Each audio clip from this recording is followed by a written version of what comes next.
Yo, what's up guys? Welcome back to Modi Homeboy TV. Or, pwede ko sabihin, welcome back to me. Tagal kong walang video guys. So, sa video na to, papakita ko sa inyo itong aking bagong gawang 54 capacity egg incubator.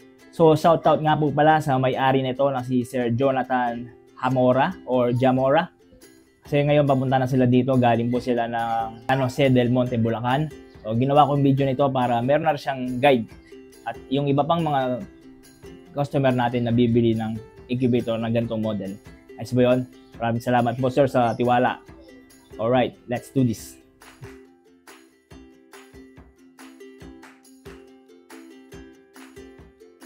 Ito guys, oh. Ito yung bagong gawa natin na incubator. Hey, what's up guys? Ito yung mga bata ko.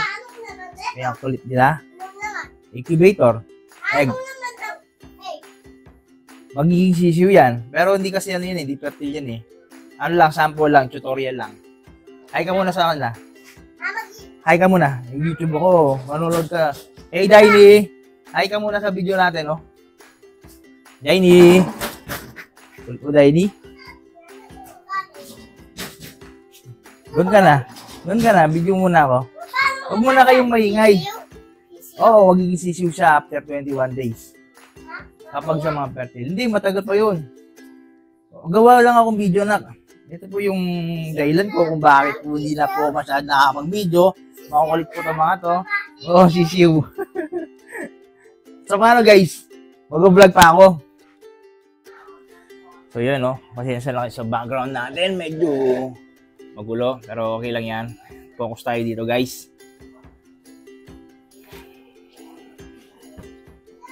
So, ito yung incubator natin. Ito yung sa loob niya. Basic lang siya. So, ito yung setter. Yun yung heater, tsaka blower. Ito yung ating division ng hatcher. So, paano siya gamitin? Gagamitin mo na siya. Unang-una, bago mo ilagay yung mga egg, kailangan naka-turn on na yan for 3 or 5 hours, okay? Para naka-ano na, yung temperature na stable niya. Ayun, nag-a-alarm siya. Patayin ko lang to. P. Okay? Tapos, ito yung main switch. Ito yung power indicator. Tapos, ito yung heater. Ibig sabihin naka-on na. Doon meron din siyang indicator dito na heater. Tapos, ito para sa egg turner kung automatic or manual. Kapag automatic, every 2 hours na siya mag-turn on, ay magte-turn. Wari yan, ganyan siya, no? After 2 hours niyan, babalik sa kabila. Okay? Ito naman yung sa manual. Pag manual, ito, manually mo makakontrol yon para ma-level mo lang. Yan, okay? So yon, open mo lang yon, turn on, tapos after 3 hours or 5 hours pag stable na yung init, pwede mo lang ilagay yung mga egg. So yung maintaining natin, temperature natin dito is 37.8, yun ang maximum. Mamamatay yung heater nun. And then, pag lumamig na yung sa loob, pagdating ng 37.2, sisindi ulit yung heater. Okay? Yun yung maintaining temperature natin. So, ganun. So, wari, pag mainit na after 5 hours, make sure na may tubig to para mamas yung humidity natin. For day 1 to day 18, ang humidity natin, ang maintaining natin is 50 to 60%. No? Tapos, during hatching period na, patatasin natin yon hanggat maaari. Kung tumaas ng 60 plus, as okay yon. Sa mga previous video ko, 70 to 80, yun ang pinaka the best, no? Pero mapipisa pa rin naman kahit na 60 plus lang. Okay? So, sana tayo? For example, umabot na tayo ng 5 hours, no? Stable na, no? Pwede mo lang ilagay yung mga egg sa tray. So, paglalagay ng egg, paano yung position? Yung patulis, isa yung nasa baba, okay? Yung pabilog or malaking part ng egg ay nasa taas. Ganun mo lang siya lalagay, no? Ngayon, pag nalagay mo na, kunwari, ngayon, today ka naglagay ng egg, ayan mo lang siya nakaganyan muna. Kinabukasan, after 24 hours, doon mo pa lang siya i-automatic, no? Pwede mo lang ilagay ito sa automatic after 24 hours. Okay? Ang purpose nun is para mag-settle muna yung mga egg. Okay? So, mangyayari yan, sa loob ng yung araw na nilagay mo yung mga egg, yun yung day 0. Okay? After ng day 18 or pag-start ng day 19, yan, automatic na siya, di ba? Sa loob ng 18 days, mag-turn dyan, pag ganyan, after 2 hours, sa kabila naman. Ganun na magiging niya, cycle niya, no?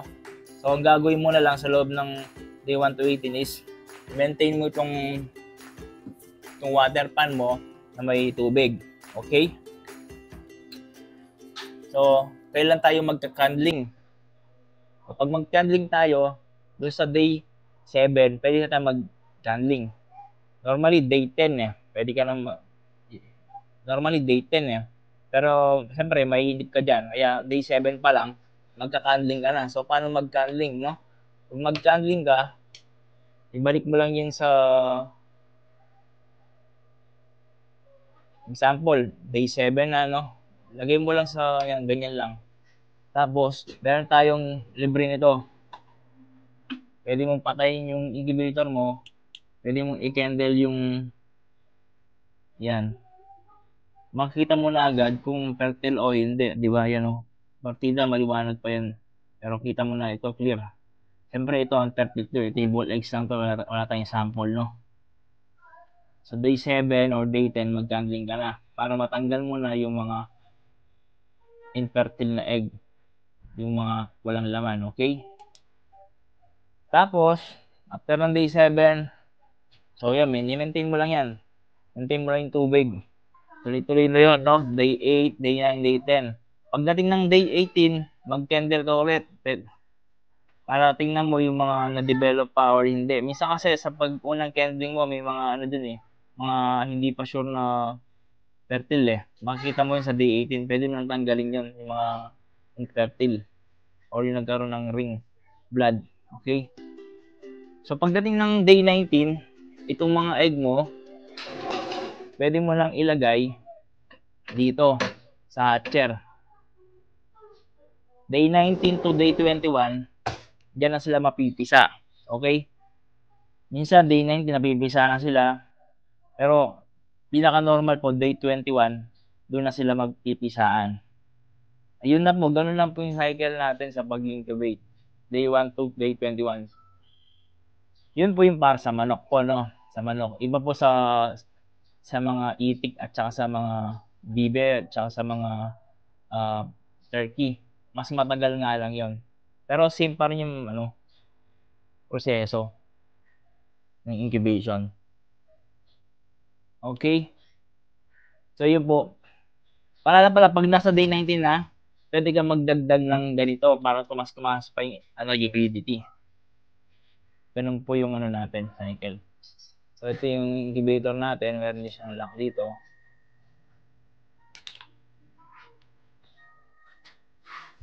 Nga pala itong incubator natin na to is equipped ng inverter, no?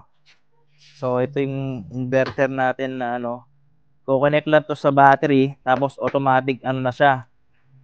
Automatic switching na siya. Pag nag-brown out, kukuha siya ng power sa battery.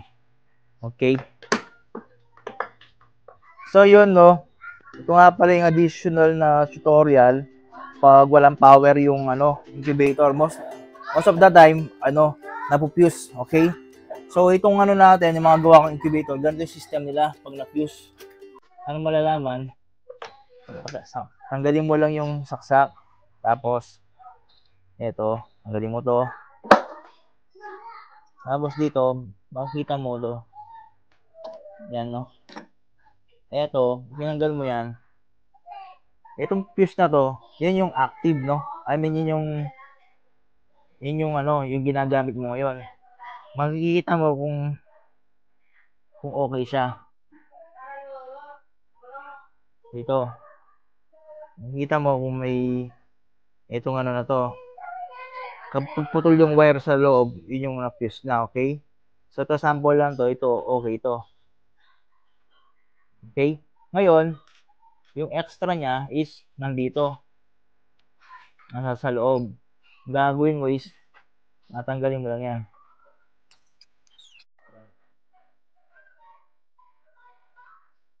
Ayan to. Andun yung spare. Tapos, wari lang yan kung wari nasira. Babalik mo lang ulit. Yan. Okay? So, ganun lang magpalit ng fuse. Okay? Tapos, ibalik lang natin ulit. Diba? Napakadali, no? Yun.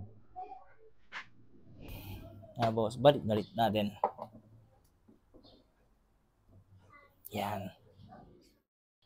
Yun, sana may natutunan po kayo sa video na to. At kung meron kayong mga katanungan, comment down below nyo lang po. Yan po yan ay sasagutin ko. Pasensya na po kayo sa noise sa background. Makulit yung mga anak ko eh. So yun, huwag kakalimutan mag-subscribe at i-share nyo ang video na to para marami nang makakita sa mga incubator natin. Kung gusto nyo mag-order, message nyo lang po ako sa Modi Incubators sa Facebook. Yun lang po. Maraming salamat. Thank you. Bye-bye.